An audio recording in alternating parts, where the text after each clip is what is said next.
Chief of the naval staff admiral Muhammad Zakaullah نے بحریہ auditorium میں منعقدہ ایک پروقار تقریب میں پاک بحریہ کے افسران، سی پی اوز اور سیلرز کو فوجی اعزازات تفویض کیے۔ ستارہ امتیاز حاصل کرنے والوں میں کوموڈور ذکاء الرحمن، کوموڈور جاوید اقبال، کوموڈور سلمان الیاس، کوموڈور محمد عمران، کوموڈور زاہد اسلام، کوموڈور عبدالصمد، کوموڈور سید وجیہ الحسن، کوموڈور محمد اسلم، کوموڈور سید محمد بابر اور کوموڈور محمد عرفان شامل ہیں۔ تمغہ امتیاز کا اعزاز حاصل کرنے والوں میں captain Tauqeer Ahmed Khawaja, captain Saeed Noman Ali, commander Faraz Farooq, commander Syed Ilya Hassan, commander Sikandar Ali Khan, commander Atif Zameer, commander Sajid Nawaz, commander Muhammad Shahzad, commander Faisal Azeem Siddiqui, lieutenant commander Shujaat Abbas, lieutenant commander Rabia Anwar, lieutenant commander Asad Bashir, lieutenant commander Muhammad Arsalan Atiq, lieutenant commander Asim Zubair, lieutenant commander Muhammad Shoaib Awan شامل ہیں۔ تمغہ بصالت حاصل کرنے والوں میں لیفٹیننٹ کمانڈر سید حسن جیلانی کے علاوہ جوانوں میں محمد عتیق خالد،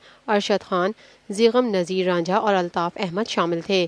تمغہ خدمت کلاس حاصل کرنے والوں میں سب لیفٹیننٹ توحید اختر، اختر کریم، محمد حنیف، غلام مصطفیٰ، مہدی الحسن، محمد عباس، جاوید اختر انجم، محمد اکرم، عبدالرزاق، راؤ محمد خالد، ناصر حسین، وزیر زادہ، عظمت خان، علی الرحمن، محمد یوسف اور محمد رمضان شامل ہیں۔ علاوہ ازیں 17 جوانوں کو تمغہ خدمت کلاس اور 30 سی پی او سیلرز کو تمغہ خدمت کلاس سے نوازا گیا۔ تقریب میں افواج پاکستان کے حاضر سروس اور ریٹائرڈ افسران کے علاوہ اعزازات حاصل کرنے والے افسروں اور جوانوں کے اہل خانہ نے بھی شرکت کی۔